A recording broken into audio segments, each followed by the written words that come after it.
नमस्कार दोस्तों, आप सभी का हमारे YouTube चैनल पे स्वागत है। आज हम आपको बताने वाले हैं शारदा माता मैहर देवी की अद्भुत कहानी।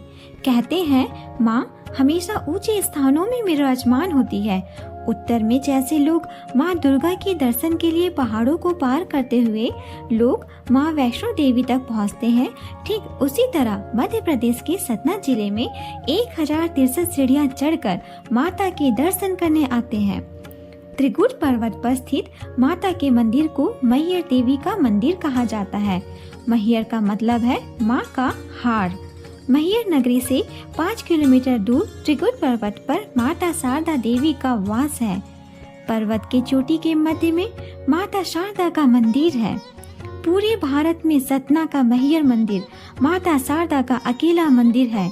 इसी पर्वत पर चोटी पर माता के साथ ही श्री काल भैरवी, भगवान हनुमान जी, देवी काली, दुर्गा, श्री गौरी शंकर, शेषनाग, फूलमती माता, ब्रह्मदेव और जलमा देवी की भी पूजा की जाती है। यहाँ के स्थानीय लोगों के अनुसार अला और उदिल, जिन्होंने पृथ्वीराज चौहान के साथ युद्ध किया था, वे भी शारदा माता के बड़े भक्त हुआ करते थे। इन दोनों ने ही सबसे पहले जंगलों के बीच शारदा देवी मंदिर की खोज की थी। इसके बाद अल्लाह ने 12 सालों तक तपस्या कर देवी को प्रसन्न किया था। माता ने उन्हें अमृत का आशीर्वाद दिया था। अल्लाह माता को शारदा माई कहकर पुकारा करता था। तभी से ये मंदिर माता शारदा माई के नाम से प्रसिद्ध हो गया। आज भी यही मान्यता है कि माता शारदा के दर्शन हर दिन सबसे पहले अल्लाह और उदल ही करते हैं। मंदिर के पीछे पहाड़ों के नीचे एक तालाब है जिसे आला तालाब कहा जाता है। यही नहीं, तालाब से 2 किलोमीटर दूर जाने पर एक अखाड़ा मिलता है जिसके बारे में कहा जाता है कि यहाँ आला और उदल कुश्ती लड़ा करते थे। माना जाता है प्रजापति दक्ष की पुत्री सती शिव जी से विवाह करना चाहती थी। उनकी ये इच्छा राजा दक्ष को मंजूर ही नहीं थी। वे शिव को भूतों और अघोरियों का साथी मानते थे। फिर भी देवी सती भगवान शिव से विवाह कर लिया। एक बार राजा दक्ष ने यज्ञ करवाया। उस यज्ञ में सभी देवी देवताओं को आमंत्रित किया, लेकिन जानबूझकर अपनी जमाई भगवान शंकर जी को नहीं बुलाया। शंकर जी की पत्नी और दक्ष की पुत्री सती जी बहुत आहत हुई। यज्ञ स्थल पर सती जी ने अपने पिता से शंकर जी को आमंत्रित न करने का कारण पूछा।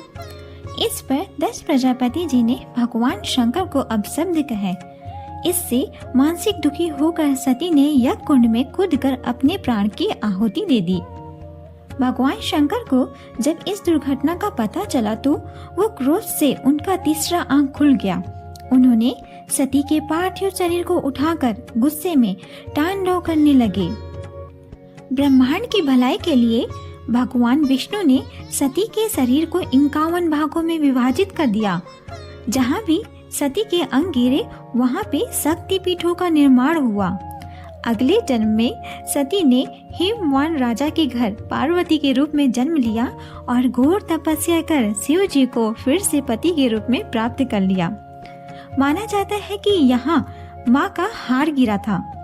हालांकि सतना का मैहर शक्तिपीठ में नहीं आता है, फिर भी लोगों की आस्था इतनी अधिक है कि दर्शन के लिए भक्तों का रीला लगा रहता है।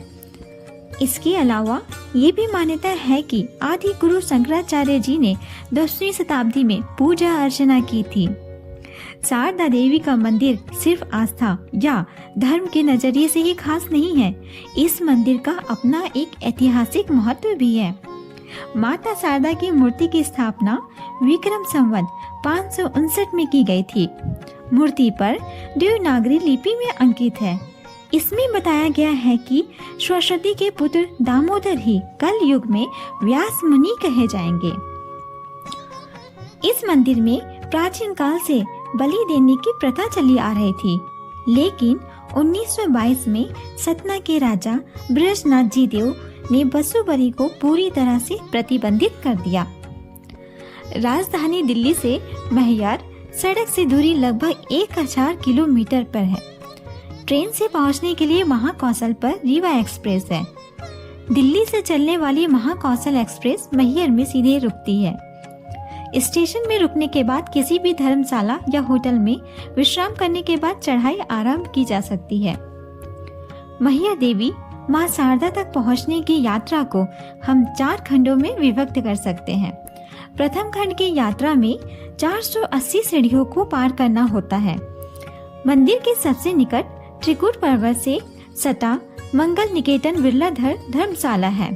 इसके पास से नदी बहती है और द्वितीय खंड 228 सीढ़ियों का है। इस यात्रा खंड में पानी या अन्य पेय पदार्थों का प्रबंध है। यहाँ पर आदिश्वरी माई का प्राचीन मंदिर है। यात्रा के तृतीय खंड में 147 सीढ़ियाँ हैं और चौथे अंतिम खंड में 196 सीढ़ियाँ पार करनी होती है, तब माँ शारदा का मंदिर आता है। तो बोलो शारदा मैया की जय। इसी तरह की रोचक जानकारी के लिए वीडियो को लाइक एंड सब्सक्राइब जरूर करिए।